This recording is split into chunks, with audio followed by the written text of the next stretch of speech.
Somebody asked me this week, why do you only talk about religion and not about other things?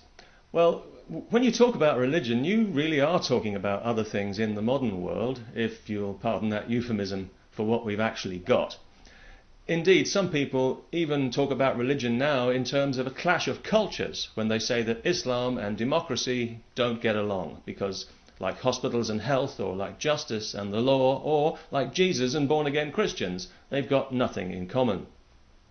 I think that politics and religion is an extremely dangerous mixture because, like sulphur and saltpeter, on their own they're manageable enough, but put them together and you get gunpowder.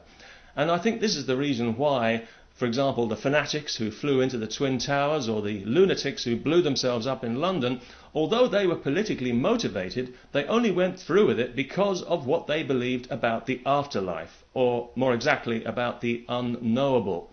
And I think this is the danger of religion. It operates in this world of reason, but outside the bounds of reason, which is a polite way of saying outside the bounds of sanity. Some countries, like Iran, for example, are governed by religious fundamentalist nutcases. Other countries, like Israel and Pakistan, owe their very existence to religion. And of course, let's not forget the Vatican, which has a seat at the United Nations because it somehow managed to persuade people that it's a legitimate country, all the better for stifling any birth control initiatives that may have slipped under the American government's radar. Without religion, Pakistan and Israel, of course, wouldn't exist. And what a sad loss that would be. That would be almost as bad as losing Nigeria, wouldn't it? And there's a country divided by fundamentalist religion. Muslims to the north, Christians to the south, maybe a few Jews in between, but not for long, I'll bet.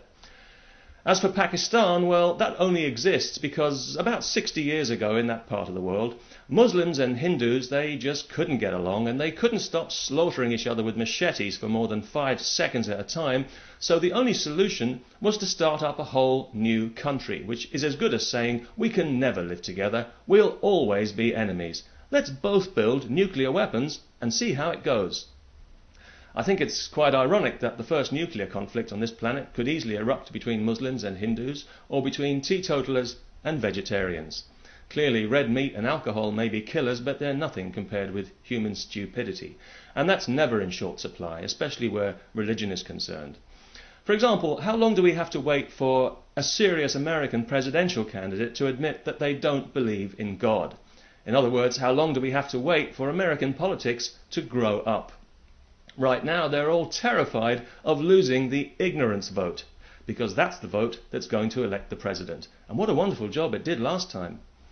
Of course, we can't crow too much in the United Kingdom because our ex-Prime Minister, Mr. Blair, a man with impeccable Christian credentials, now has a new job as Middle East peace envoy, which is going to mean a few slippery handshakes as he meets people with almost as much blood on their hands as he has.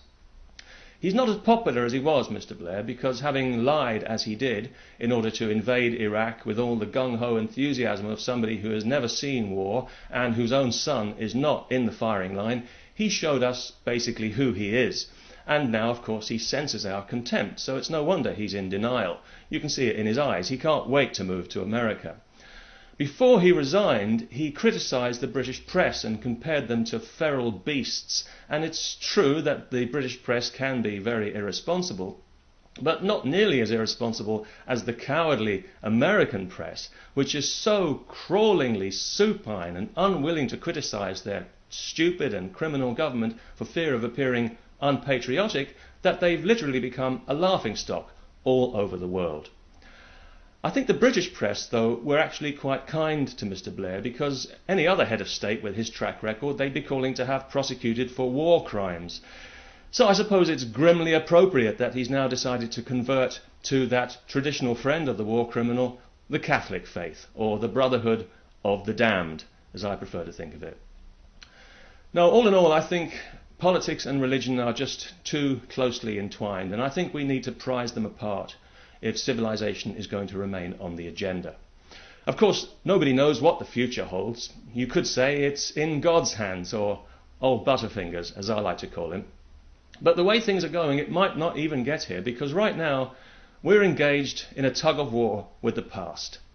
And lately it's been digging its heels in, and I think this is one that we really do need to win, because if we lose, we're going to find ourselves back in the dark ages, where knowledge is a crime and where free speech is blasphemy. And that's really the reason why I talk about religion and not other things.